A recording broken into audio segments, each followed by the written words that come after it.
वो काफ़ी हाई है, 99% TDN है, जिससे जो प्रोटीन का कंटेंट है ये 46% प्रोटीन इसमें है। अच्छा। और दूसरा इसका TDN भी जो है वो काफ़ी हाई है, 99% TDN है, जिससे जो भी एलिवेटर के माध्यम से ऊपर जाता है वहाँ पे जो है सबसे पहले मैग्नेट, डबल मैग्नेट का यहाँ पे बना हुआ है। नमस्कार दोस्तों, स्वागत है हमारे चैनल पीके डेयरी टेक्निक में। आज का वीडियो बहुत ही खास होने वाला है, खास करके उत्तर प्रदेश के किसान के लिए। उनका जो एक इंतजार था, हमें बहुत सारे कॉल्स आते थे, फोन्स आते थे और हर एक क्षेत्र से आता था। उनका एक डिमांड था कि जो कृषि पालक का फीड है यहाँ पे कैसे उपलब्ध होगा। तो आज का वीडियो जो खास होने वाला है उसमें हम सारी जानकारी देंगे कि यह फीड बनता कैसे है, किस मशीन का उपयोग किया जाता है और किस क्वालिटी का रॉ मटेरियल के साथ यह तैयार किया जाता है, जिससे पशुपालकों का सारा काम आसान हो जाता है। दोस्तों, जिस तरह से 2 साल से पशुपालन में एक अवेयरनेस पे काम हो रहा है, किसान जो जागरूक हो रहे हैं, एक छोटे पशुपालक भी अच्छे ब्रीडिंग के माध्यम से अच्छी गाय को तैयार कर पा रहे हैं। 25 से 30 लीटर की गाय हर एक जगह आपको देखने को मिल जाएगी, लेकिन उनकी सबसे बड़ी समस्या होती है पशु आहार, कि पशु आहार आखिर जो उन्हें मिल रहा है वो सिर्फ देख पाते हैं बना हुआ, लेकिन उसमें क्या क्या रॉ मटेरियल का उपयोग किया जा रहा है, किस तरह उसके क्वालिटी को समझ पाएं कि कौन सा रॉ मटेरियल बेस्ट है, तो वो इस वीडियो में हम पूरा पारदर्शिता के साथ दिखाने वाले हैं। हमारे साथ नित्रेश जी हैं और पूरी जानकारी देंगे। इस वीडियो पे बने रहें, अच्छा लगे तो लाइक करें, सब्सक्राइब करें, शेयर करें। तो आइए हम मिलवाते हैं नित्रेश जी से और सारी जानकारी दें। जी, स्वागत है हमारे चैनल पे। और सबसे पहले मेरे तरफ से और किसान भाइयों की तरफ से आपको बधाई कि यहाँ पे कृषि पालक का एक यूनिट आपने लगाया। किसान जी, आपके चैनल के सभी व्यूअर्स को हमारा प्रणाम। आप जिस तरह हमें बधाई दे रहे हैं, ये बधाई के पात्र आप भी हैं और हमारे साथ जुड़े हुए सारे किसान जो कि बिहार से, उत्तर प्रदेश से, झारखंड से और बंगाल से भी जुड़े हुए हैं, उन सभी के लिए ये बहुत ही इम्पोर्टेंट अनाउंसमेंट जब हमने आज से 3 महीने पहले किया था कि हम लोग उत्तर प्रदेश में एक फीड प्लांट लगाने वाले हैं। और उसका जो कंस्ट्रक्शन हो रहा था तब हमने एक वीडियो यहाँ से पोस्ट किया था। और आज जो है, आज तारीख जो है 2 तारीख है, आज से यहाँ पर प्रोडक्शन स्टार्ट है। मुझे बेहद खुशी है इस बात की कि हम लोग जो पिछले 2 साल से जो प्रयास कर रहे हैं, जो बदलाव हम लोग देख रहे हैं हर क्षेत्र में, और जिस तरह का उत्साह लोगों के बीच में डेयरी फार्मिंग के लिए आ रहा है, उसी का एक परिणाम है कि आज यहाँ पे एक फीड प्लांट हमारे से स्टार्ट हो चुका है ऑलरेडी। हम लोग कोशिश की थी जो भी प्रॉब्लम्स है, हम लोग बेसिकली ये सॉल्यूशन बेस्ड फीड है, जैसा कि हमने पहले ही बताया है कि जिस तरह का समस्या हम लोग को बिहार में हो रहा था कि क्वालिटी फीड जो है सो अवेलेबल आसानी से नहीं था या कंसिस्टेंट नहीं था। फीड के लिए दूसरे जगह से लोग जो है सो डिपेंडेंट थे, फीड बाहर से हम लोग हमारे स्टेट में आता था। तो उसका एक प्रयास था कि हम लोग क्या इसको अपने स्टेट में सॉल्व कर सकते हैं, क्या इसको अब आसानी से उपलब्ध हो सकता है क्या। तो यूट्यूब के माध्यम से ही बहुत सारा ऐसा वीडियो हमने लगातार जो अपना पूरा जो जर्नी रहा है, उस जर्नी में पब्लिकली बहुत सारा चीज़ को पोस्ट किया। सबसे बड़ी बात है कि जिस बेसिक्स प्रिंसिपल्स पे हम लोग काम कर रहे थे कि सबसे पहले क्वालिटी फीड का अच्छा रहे और उपलब्ध भी वो आसानी से रहे। और जैसा कि हमने कहा कि यही जो समस्या है ये सिर्फ बिहार की समस्या नहीं है, ये हमारा जो पूरा इलाका है, इस यूट्यूब के ही माध्यम से बहुत सारे किसानों ने फ़ोन किया जो कि इस क्षेत्र से थे, उत्तर प्रदेश से। और जैसा कि हमने पहले बताया कि प्रोडक्शन का जो साइट होता है, जहाँ से प्रोडक्शन होता है, वो बहुत ही इम्पोर्टेंट है डिस्ट्रीब्यूशन के लिए, ताकि कॉस्ट हमेशा ट्रांसपोर्टेशन का मतलब बचे और वो क्वालिटी में इम्प्रूवमेंट में जा पाए। तो इसीलिए जो है सो एक उद्देश्य था कि हम लोग उत्तर प्रदेश में जो हमसे किसान जुड़े हुए थे, और चूँकि अब तो हम पहले भी हमने बताया कि किसी तरह का बाउंड्रीज़ है नहीं, तो इस कम्युनिटी जो हम लोग फार्मिंग कर रहे थे उसमें ये कम्युनिटी विस्तार होते जा रहा था और इसमें क्षेत्र वगैरह जो है वो धीरे धीरे जो है देख रहे थे कि वो किसी तरह का क्षेत्र का बंधन नहीं। तो उत्तर प्रदेश में प्लांट स्टार्ट करने का सबसे मेन जो रीज़न है ये है कि हम लोग ये देखते हैं कि डिस्टेंस जितना फार्मर से नज़दीक होगा प्रोडक्शन का, उतना ही ज़्यादा जो है सो आसानी से भी मिलेगा और क्वालिटी जो है एक प्रॉपर रीज़नेबल प्राइस में मिलेगा। और कभी भी आपको ये नहीं लगेगा कि ट्रांसपोर्टेशन की वजह से आपको कभी भी क्वालिटी में कॉम्प्रोमाइज़ करने की ज़रूरत पड़ेगी, क्योंकि अभी भी देखते हैं हमारे यहाँ पे बिहार में बहुत अलग अलग राज्यों से फीड आता है, या यहाँ भी आता होगा अलग अलग जगहों से, तो उसमें एक चैलेंज हमेशा बना रहेगा। इसीलिए हम लोग सोचा कि एक फैक्ट्री जो है सो हम लोग पूर्वांचल में स्टार्ट करें और यहाँ से जो किसान जुड़े हुए हैं उनको हम लोग अच्छा फीड अच्छे रेट में जो है सो यहाँ से उपलब्ध करा सकें। और जो हम लोग जिस तरह का अवेयरनेस पे काम कर रहे हैं और जो एक बड़ा सा विस्तार कम्युनिटी का हो रहा है, वो इस क्षेत्र में भी वो चीज़ हमारे पास जो है, जो किसान हमसे जुड़े हुए हैं या जुड़ेंगे, उनको सारी सुविधाएं हम भी उसको वहाँ पे अवेलेबल करा पाए। यही हम लोग का उद्देश्य था। देश का ही समझिए एक शक्ति है जिसकी वजह से आज हम लोग यहाँ पे जुड़ गए हैं। और मुझे बहुत खुशी है कि ये एक टीम की तरह हम लोग काम करते हुए यहाँ तक पहुँचा है। और इस टीम में सारे डेयरी फार्मर्स ही हैं। ये जो जगह है इसकी भी हम चर्चा करेंगे, और जहाँ पे स्टार्ट हो रहा है वहाँ के बारे में भी हम लोग पूरा बताएंगे कैसे, और यहाँ से क्या हम लोग डिस्ट्रीब्यूशन के लिए क्या करने वाले हैं और कैसे आपको उपलब्ध होगा, ये सब चर्चा करें। बट मुझे लगता है सबसे पहले जो हम लोग करते हैं बेसिक्स, कि हम लोग ये फीड में क्वालिटी के लिए क्या क्या डालते हैं, किस तरह का रॉ मटेरियल है, ये कहाँ से आता है, इसका क्या न्यूट्रिशन वैल्यू है, ये सब पे एक विस्तार से हम चाहेंगे कि हम आपका इसी वीडियो में इसको डिमॉन्स्ट्रेट करें, ताकि एटलीस्ट लोगों को अवेयरनेस आए। फीड आप कोई भी खिला रहे हो और या आप खुद से ही बना रहे हो, तो आप तक ये ज़रूर पता जानकारी होनी चाहिए कि अच्छा जो है फीड अच्छा ही रॉ मटेरियल से बनता है और अच्छे सप्लीमेंट से बनता है। नितेश जी, मेरे मन में भी बहुत सवाल आ रहा है, हमारे जो दर्शक देख रहे हैं उनके भी मन में बहुत सवाल आ रहा होगा। तो हम लोग वन बाय वन बात करेंगे। जैसे कि पहले तो आप रॉ मटेरियल का सारा डिटेल दे दें, और ये जो आपने पीछे प्लांट लगा के रखा है इसकी क्या विशेषता है, इससे आपके फीड के क्वालिटी में क्या हो सकता है। तो नितेश जी, इस फीड में कौन कौन सा रॉ मटेरियल डालते हैं, उसके गुणवत्ता को कैसे पकड़ते हैं, ये थोड़ा सा बताइए। प्रशांत जी, हम लोगों ने बहुत पहले भी जो भी हम लोग रॉ मटेरियल्स यूज़ करते हैं और सप्लीमेंट्स यूज़ करते हैं अपने फीड में, उसके बारे में जानकारी दी है और फिर से देना चाहेंगे, ताकि जो उत्तर प्रदेश के जो किसान हमारे साथ जुड़ेंगे या जुड़ने वाले हैं उन तक प्रॉपर जो है सो बढ़िया जानकारी मिल जाए। तो सबसे पहले देखिए, जो हम लोग के फीड का जो सबसे मेन इंग्रेडिएंट है वो मक्का है। अच्छा अच्छा। ये मक्का जो है सो हम लोग बिहार में जो क्वालिटी मिलता है खगड़िया वाला, और खगड़िया बेल्ट में जो मक्का आता है, जो जितना बड़ा दाना आप देख पा रहे होंगे, और दूसरा इसमें स्टार्च की जो मात्रा है, क्योंकि ये बहुत ही हार्ड है। अच्छा। ये सबसे प्रीमियम क्वालिटी का होता है। इसका रेट थोड़ा महंगा होता है, बट फिर भी जो जिसके इसका जो आउटपुट है, जो एनर्जी कंटेंट जिसका है, वो सारे दूसरे क्वालिटी के मक्कों से काफ़ी अच्छा माना जाता है। और हमने ये फील भी किया है कि रॉ मटेरियल में सबसे इंपॉर्टेंट चीज़ है कि किस तरह का आप रॉ मटेरियल यूज़ कर रहे हैं। अच्छा। तो ये मक्का हम लोग यूज़ करते हैं इस तरह का, और ये सारा बिहार से ही आता है। के बाद जो है सेकंड, जो दूसरा सबसे इम्पोर्टेंट जो हमारा रॉ मटेरियल है वो ये सोया DOC। सोया DOC जो है सो कॉस्टली थोड़ा होता है, बट इसमें क्या है कि इसमें जो प्रोटीन का कंटेंट है, ये 46% प्रोटीन इसमें है। अच्छा। और दूसरा इसका TDN भी जो है वो काफ़ी हाई है, 99% TDN है, जिससे जो भी हम लोग कैटल फीड में जो हम लोग अपने मवेशियों को खिलाते हैं उसका जो पाचन तंत्र है और जो पचने की जो क्षमता है वो इस सोया DOC का सबसे अच्छा है। अच्छा। तो ये एक चीज़ जो हम लोग यूज़ करते हैं, और हम लोग ये दिखाने का पर्पज़ ये भी था क्योंकि ये सब चीज़ बहुत सारे किसान देख नहीं पाने की वजह से उनको पता नहीं चलता है कि वो नहीं समझ पाते हैं कि हमारे फीड में क्या डाला हुआ है। एग्जैक्टली। अच्छा, यहाँ जो और आप तो ये एक सोया DOC हो गया जो प्रोटीन के लिए यूज कर रहे हैं, ये क्या है? ये MDOC है, मस्टर्ड DOC। जैसे मस्टर्ड केक है, ये मस्टर्ड सरसों की खल, इसको भी हम लोग यूज़ करते हैं, लेकिन इसका जो है फॉर्मुलेशन में इसका कम यूज़ होता है। और इस खल में भी जो है सो ये प्रोसेसिंग होने के बाद इसमें से भी तेल निकाल लिया जाता है। अच्छा। और उसके बाद सिर्फ बचता है प्रोटीन कंटेंट, जो कि MDOC के फॉर्म में आता है। ये यहाँ पे तो नहीं मिलता है यूपी में, ये बाहर से आता है, ये हम लोग मंगवाते हैं और ये भी हम लोग यूज़ करते हैं। अच्छा, तो ये आपका ये 3 तरह का प्रोटीन का पार्ट हो गया। एक यहाँ पे दिख रहा है। हाँ, ये जो है सो DDGS है, राइस और बेज का मिला हुआ रहता है। अच्छा। ये भी हम लोग का बिहार से ही आता है। और इसके बाद जो है सो जो नेक्स्ट चीज़ है, हम लोग ये सब प्रोटीन का सोर्स है, ये कार्बोहाइड्रेट का सोर्स है। अच्छा। इसके बाद फाइबर के लिए हम लोग चोकर यूज़ करते हैं और DRB यूज़ करते हैं। अच्छा, ये एक चोकर यहाँ हो गया जो गेहूं का चोकर यूज करते हैं। हाँ, और ये जो है सो हम लोग DRB यूज़ करते हैं, डी ऑयल राइस। हाँ, इसमें कितना % प्रोटीन वाला है ये? सबसे जो हाईएस्ट क्वालिटी जो आता है 17% प्रोटीन, हम लोग वो यूज़ करते हैं। अच्छा, ये मतलब सबसे प्रीमियम क्वालिटी का। फाइबर कंटेंट भी कम रहता है। अच्छा, और ये सब जो और कुछ डाला हुआ है, प्रशांत जी, जैसा आपने बहुत बार बताया है कि फीड का जो क्वालिटी का सबसे बड़ा जो मापदंड है, जो स्टैंडर्ड है, वो है कि उसमें कितना % सैंड सिलिका यानी मिट्टी का अंश है। तो आप सब जो देख पा रहे हैं, ये जो जितना भी क्वालिटी का जो भी क्वालिटी का रॉ मटेरियल है, इसमें हम लोग इंश्योर करते हैं कि किसी भी तरह का जो है सैंड सिलिका नहीं होना चाहिए। तो मिनिमम से मिनिमम हम लोग का ये रहता है। लैब टेस्टिंग वगैरह भी हम लोग कराते रहते हैं। अच्छा। उसमें हम देखते हैं कि हम लोग का मतलब 0.5 से कभी भी ऊपर नहीं जाता है सैंड सिलिका। अच्छा। क्योंकि हम लोग रॉ मटेरियल लेवल पे ही उसको रोक देते हैं। और यहाँ पे जैसे ये जो है सो सोडा है, जो सोडियम बाइकार्बोनेट होता है, मीठा सोडा भी तो बोलते हैं किसान। वो भी हमारे फीड में रहता है, जो बफर यूज़ किया जाता है ताकि गायों का जो डाइजेशन है वो अच्छा रहे।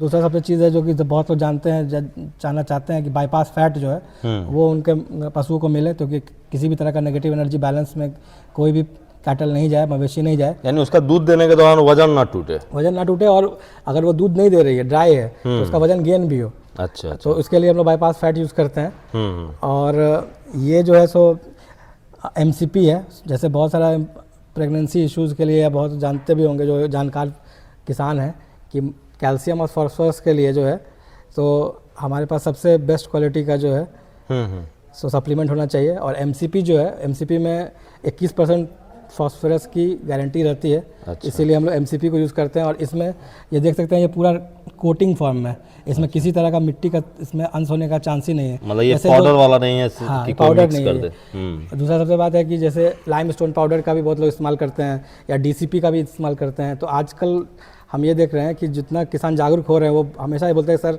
हमें जो है सो बेस्ट क्वालिटी का चाहिए। तो उसके लिए ही हम लोग जितना भी रॉ मटेरियल यूज़ करते हैं, उसमें जो सबसे प्रीमियम क्वालिटी का है उसी को हम लोग अपने फीड में इंट्रोड्यूस करते हैं। तो ये MCP है, मोनो कैल्शियम फॉस्फेट। इसको आप लोग अगर यूट्यूब पे जाके देखते होंगे तो देख सकते हैं, बहुत सारे न्यूट्रिशनिस्ट जो इसको रिकमेंड करते हैं कि फॉस्फोरस के लिए, कैल्शियम के लिए जो बेस्ट सोर्स है वो MCP का है। सबसे मतलब इसका अगर रेट की बात करें तो काफ़ी महंगा प्रोडक्ट होता है, बट इसमें क्या होता है कि एकदम कंसिस्टेंटली जो कैल्शियम और फॉस्फोरस चाहिए एनिमल को वो मिलता है। उसके बाद जो है सो आप यहाँ पे देखेंगे कि फैट SNF के लिए भी जो सबसे इम्पोर्टेंट चीज़ होता है कि लाइसिन और मेथनिन जो अमीनो एसिड है उसको कैटल को मिलना चाहिए। उसके लिए हम लोग जो है सो इसलिए ये लाइसिन मेथोनिन का आप इस्तेमाल करते हैं कि जो भी आपका जो प्रोटीन पार्ट है उसके क्वालिटी को और इम्प्रूव किया जा सके, जिससे फैट SNF बढ़ जाए। बहुत अच्छा चीज़ है। और नितेश जी, ये तो इतना रॉ मटेरियल जो बेसिक है वो चीज़ आपने डाला है। अभी बहुत सारे ऐसे चीज़ होते हैं जो फीड के सेफ्टी के लिए हो गया। हाँ, जैसे माइक्रो कर्व वगैरह हम लोग यूज़ करते हैं। सबसे इंपॉर्टेंट चीज़ टॉक्सिक बाइंडर। हाँ। क्योंकि टॉक्सिक बाइंडर भी हम लोग ऐसा यूज़ करते हैं जो किसी भी तरह का टॉक्सिसिटी जो होता है, चाहे वो भूसा से आए, चाहे वो हरा चारा से आए, चाहे साइलेज से आए, या फीड में भी कभी कभी टॉक्सिन्स हो सकता है, तो उसको भी नेगेट करने के लिए हम लोग टॉक्सिक बाइंडर का यूज़ करते हैं। और इसका रिजल्ट भी बहुत शानदार है। में कौन सा इस्तेमाल करते हैं? प्रशांत जी, टॉक्सिक बाइंडर हम लोग केमिन का टॉक्सिक बाइंडर 360 करके आता है, वो यूज़ करते हैं। अच्छा। और ये हम लोग पिछले जब से हम फीड बना रहे हैं तब से हम लोग यही प्रोडक्ट यूज़ कर रहे हैं, और इसका बहुत ही शानदार रिजल्ट है। क्योंकि अभी तो मुझे लगता है कि अराउंड बहुत सारे ऐसे फार्मर्स हैं जिन्होंने बताया है कि किस तरह से उनका गोबर में इम्प्रूवमेंट होता है, और किस तरह से जो है सो टॉक्सिसिटी की वजह से जो पहले गाय बीमार पड़ रही थी, वो अब गाय जो है बिल्कुल ही स्वस्थ हो चुकी है। तो ये सब रिजल्ट हमारे पास है। अच्छा, मिनरल्स में मिनरल की बात होती है, क्योंकि जितने भी डॉक्टर्स पारावेट होते हैं वो लोग भी रिकमेंड करते हैं पशु को नेचुरल मिनरल्स देने का। तो आप मिनरल्स में कौन सा इस्तेमाल? मिनरल में प्रशांत जी हम लोग जिनप्रो का अवेला 4 यूज़ करते हैं, जिसमें जिंक, कॉपर, कोबाल्ट, मैग्नीज जो है तो उसका प्राइमरी सोर्स होता है, और उसका भी बहुत अच्छा रिजल्ट है। विटामिन वगैरह यूज़ करते हैं अलग से, AD3, और सप्लीमेंट में जैसे बताया दिया हम लोग बाईपास फैट वगैरह यूज़ करते हैं। और हम लोग अवेयर भी कराते हैं कि किस तरह का चीज़ आपके पशुओं को ज़रूरत है। जैसे अगर आप ये देख पाएंगे कि हम लोग डालते हैं कि किस किस चीज़ का हम लोग यूज़ कर रहे हैं। ईस्ट कल्चर और प्रोबायोटिक के लिए हम लोग सैक्रोवेल करके प्रोडक्ट आता है, उसका भी बहुत शानदार रिजल्ट है, वो हम लोग अपने फीड में यूज़ करते हैं। तो बहुत सारे लोगों का ये इस सब इतना चीज़ यूज़ करने का कारण ये है क्योंकि हम चाहते हैं कि किसान जो कृषि पालक फीड का यूज़ कर रहे हैं उनको अलग से कुछ भी नहीं देना पड़े। यानी कि अगर वो एक भी पशु रखे हुए हैं तो अगर बनाना भी चाहेंगे तो उस झंझट से बच करके आप डायरेक्ट एक कृषि पालक खिलाते हैं तो उनको सारा चीज़ मिल जाता है। बिल्कुल। डेयरी फार्मिंग अपने आप में बहुत चैलेंजिंग काम है। गाय को कंसीव कराना है, गाय से दूध लेना है, उस दूध को बेचना है, गाय को जो है सो बच्चे को तैयार करना है। तो उसमें अगर किसान जो का काम कैसे ईजी रहे, ये भी बहुत बड़ा एक एस्पेक्ट है जिस पे हम लोग काम कर रहे थे और इस कॉन्सेप्ट के साथ काम कर रहे हैं कि ये चीज़ उनके साथ जो है उनको एक फीड के माध्यम से उनको मिल पाए। और अब इसके बाद जो है हम लोग डिस्कस कर सकते हैं कि यहाँ पे क्या क्या रेंज उपलब्ध है। तो यहाँ पे हर वो रेंज उपलब्ध है जो कि अभी तक हमने लॉन्च किया है। और यहाँ पे आपको कैटल फीड जो हमारा येलो बैग है वो मिल जाता है। यहाँ पे वाइट वाला भी ऑप्शन अवेलेबल है। फिर से देसी गाय के लिए और या भैंस के लिए भी एक फीड अलग से बनाते हैं, वो भी यहाँ पे अवेलेबल है। उसके बाद जो है सो ट्रांजिशन फीड जो बच्चा देने से 25 से 30 दिन पहले हम लोग रिकमेंड करते हैं उस फीड को खिलाने के लिए, उसका डोज वगैरह भी बताया है काफ़ी वीडियोज़ के माध्यम से, तो वो भी यहाँ पे उपलब्ध है। ब्रीडिंग फीड जो है हमारा जिसमें काफ स्टार्टर और काफ ग्रोवर वो अलग अलग बैग में भी अवेलेबल है और यहाँ से जो है वो मिल रहा है।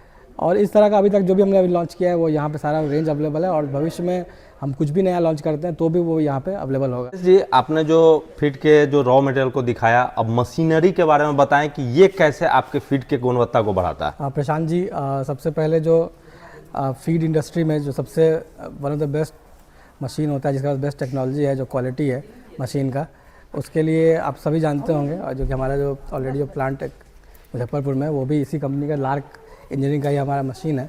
और इसका जो है तो हम लोग काफ़ी सेटिस्फाइड थे इस मशीन से, तो हमने यहाँ का जो प्लांट है इसमें भी लार्क का ही मशीन लगा है। और ये मशीन जो है सो आप देख पाएंगे कि इतना बहुत ही पावरफुल मशीन है, और इसमें ये 6 टन जो है प्रति घंटा के कैपेसिटी का ये मशीन है। मतलब इतना प्रोडक्शन कर देगा? इसका प्रोडक्शन इतना है क्योंकि ये बहुत ही बड़ा एरिया है उत्तर प्रदेश। अच्छा। अपने आप में समझिए कि 4 स्टेट है ये उत्तर प्रदेश, और हम लोग फिलहाल पूर्वांचल के इलाके में हैं। तो पूर्वांचल से क्या है कि यहाँ पे बहुत सारे लोगों का डिमांड होता है। जैसे जैसे हम लोग ग्रो कर रहे हैं, हम लोग ये देख पा रहे हैं कि प्रोडक्शन कैपेसिटी इम्पॉर्टेंट है, क्योंकि जैसे जैसे हमारा जो कम्युनिटी बढ़ता जा रहा है किसानों का, तो हम ये चाह रहे थे कि हाई कैपेसिटी का मशीन लगा जाए। तो उसी का ये लार्क का जो है सो 6 टन प्रति घंटे का प्रोडक्शन कैपेसिटी का ये मशीन है। इसका कैसे क्या प्रोसेस होता है थोड़ा सा बताइए। ये जैसे ये यहाँ से जो है सो हम लोग सबसे पहले बैचिंग करके जितना भी रॉ मटेरियल है वो इसमें डालते हैं। अच्छा। और ये एलिवेटर है। अच्छा, यहाँ से जाता है और ये एलिवेटर? हाँ, इस एलिवेटर के माध्यम से ऊपर जाता है। वहाँ पे जो है सो सबसे पहले मैग्नेट, डबल मैग्नेट का यहाँ पे बना हुआ है। अच्छा, ये जो दिख रहा है ब्लू कलर का, यहाँ मैग्नेट लगा हुआ है। डबल मैग्नेट है इसमें। हाँ। जितना भी मान लीजिए किसी भी तरह का फॉरेन पार्टिकल्स जो है, मतलब कांटी हो गया, लोहा हो गया, जो है सो जो उसको ऑलरेडी उसको ये अपने आप में स्टक कर लेता है। उसके बाद ये ग्राइंडर में सबसे पहले यहाँ पे स्टोर होता है। अच्छा, ये पोर्शन में स्टोर होता है। स्टोर होने के बाद बैच के हिसाब से स्टोर होकर फिर ग्राइंड होता है। यहाँ पिसाई होता है। हाँ, इस ग्राइंडर के बाद जो नेक्स्ट स्टेप है। अच्छा, ये जो ग्राइंडर है ये क्या कैपेसिटी का है? ये 30 HP का जो है सो इसमें मोटर लगा हुआ है। अच्छा अच्छा। और इसका भी बहुत अच्छा ग्राइंडिंग का जो है सो लगभग 1 घंटा में कितना इसका क्षमता है पिसाई करने का? ये जो है सो 6 टन प्रति घंटे का जो है ग्राइंडिंग कैपेसिटी है इसका। बहुत ही पावरफुल 30 HP का जो है सो इसमें लगा हुआ है सिस्टम। अच्छा। उसके बाद जो है सो ये जो ग्राइंड होके ये हमारा एक और एलिवेटर है। ये हाँ, ये इस एलिवेटर से हमारा 2 यहाँ पे देख सकते हैं, 1 टन का मिक्सर है और 1 टन का स्टोरेज बिन है। अच्छा। तो एक साथ जो है सो 2 बार का जो है सो हम लोग का बैच 2 बैच कंप्लीट होता है। जब एक बार मिक्स हो जाएगा और पैकिंग यहाँ स्टोर होता है। हाँ, ये स्टोरेज बिन है 1 टन का। यहाँ पे जो है सो एक पर्टिकुलर बैच आके रुक जाता है। अच्छा। और उससे पहले जो बैच लगा हुआ है वो मिक्स होता है। ये मिक्सर भी बहुत हाई क्वालिटी का, इसका जो खासियत है वो भी दिखाएंगे। ये जो आप ब्लेड देख रहे हैं ये रिबन ब्लेड है। अच्छा अच्छा। क्योंकि सबसे इम्पोर्टेंट फीड का जो मैच फीड का इम्पोर्टेंट जो सबसे एस्पेक्ट है वो होता है मिक्सिंग। क्योंकि इसमें जो रॉ मटेरियल होता है ये कोई बाइंडर के साथ नहीं मिलता है, पैलेट फॉर्म में नहीं होता है। तो जितना फाइन क्वालिटी का मिक्सिंग होगा उतना ही जितना भी हम सप्लीमेंट डालते हैं, जैसे कि हम जानते होंगे कि हम लोग कुछ इम्पोर्टेड प्रोडक्ट्स भी डालते हैं।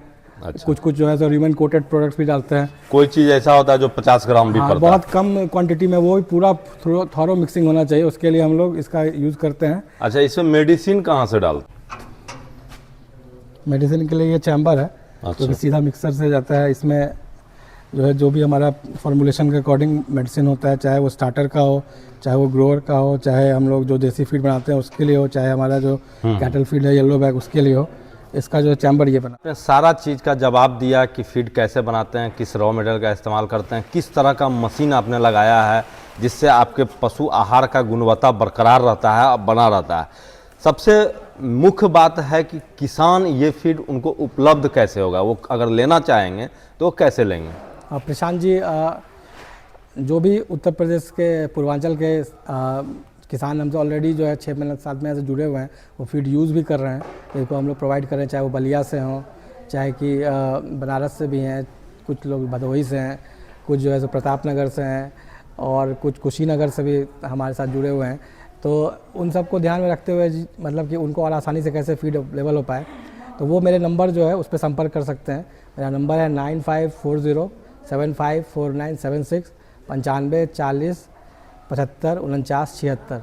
तो ये हमारा नंबर है, इस पर संपर्क कर सकते हैं। और ये जो है सो हम लोग यहाँ पे जो है सो फीड फैक्ट्री के माध्यम से उपलब्ध करा रहे हैं।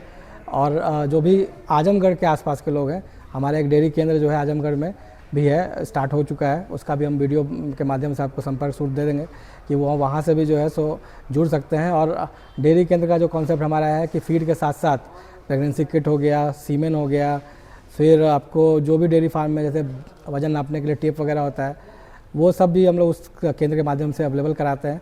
और वो सारी सुविधा जो हम ऑलरेडी जिस पे 2 साल से काम कर रहे हैं वो सब जो है यहाँ पे उत्तर प्रदेश के पूर्वांचल के और भी जो लोग जुड़ते हैं हमसे उनको हम लोग सारी सुविधाएं उपलब्ध कराने वाले हैं। और हम यही कहना चाहेंगे, जो भी पिछले 4-5 महीने से हमें फ़ोन से माध्यम से संपर्क, उनको हमने कहा था कि जब वहाँ पे स्टार्ट होगा तो हम जो है आपसे ज़रूर टच में आएंगे और आप भी हमें कॉल करके बता सकते हैं कि क्या आपका रिक्वायरमेंट है, किस तरह का आपका फार्म है। और हम लोग जैसे हमने बिहार में काम किया अवेयरनेस पे, और प्रशांत जी आपका इसमें काफ़ी बहुत बड़ी भूमिका है आपकी, कि आपने जो है सो छोटे पशुपालक हों, चाहे वो 2 गाय रखते हों, चाहे 10 गाय, चाहे बड़े बड़े फार्म्स, तो हमारा प्रयास यही था, हम लोगों ने मिलकर काम किया कि जो कम्युनिटी डेवलपमेंट है वो बढ़े, और वो हम चाहेंगे वही सेम चीज़ यहाँ भी उत्तर प्रदेश में हम लोग कर पाएँ। और हम कोशिश करेंगे कि यहाँ का फीडबैक, कि कृषि पालक का फीडबैक उत्तर प्रदेश में जो यहाँ के किसान इस फैक्ट्री से जुड़ते हैं उनका क्या रिज़ल्ट रहा है, उनका क्या फीडबैक रहा है, उसको भी हम लोग आपके चैनल के माध्यम से लगातार अपडेट करते रहेंगे, ताकि जहाँ कहीं भी कुछ अच्छा काम हो रहा हो उसको हम लोग हाईलाइट कर पाएँ, उनके साथ जुड़ पाएँ, और हमारा सहभागिता इस चीज़ में हो कि कैसे ये सेक्टर जिसमें बहुत सारे चैलेंजेस हैं उसको कैसे कम करते करते जो भी डेयरी फार्मर्स हैं वो एक अच्छा मुनाफा भी ले सकें। क्योंकि हम कृषि पालक का आप अगर देखेंगे तो हमारे मोटो में ही है क्वालिटी रिजल्ट्स प्रॉफिट, कि क्वालिटी से ही रिजल्ट्स आएगा और रिजल्ट से ही प्रॉफिट आएगा। तो ये प्रयास हमारा है। मिथिलेश जी बहुत अच्छा जानकारी दी है, इतना खुल करके बताएं। जनरली हम भी बहुत दिन से इस सेक्टर में हैं, कोई भी फीड मिलर इतना खुल करके डिटेल में नहीं जानकारी देते हैं, और वो कोशिश करते हैं कि कोई भी चीज़ सीक्रेट रखें, लेकिन आपने तो पूरा पत्ता ही खोल दिया कि आप क्या डाल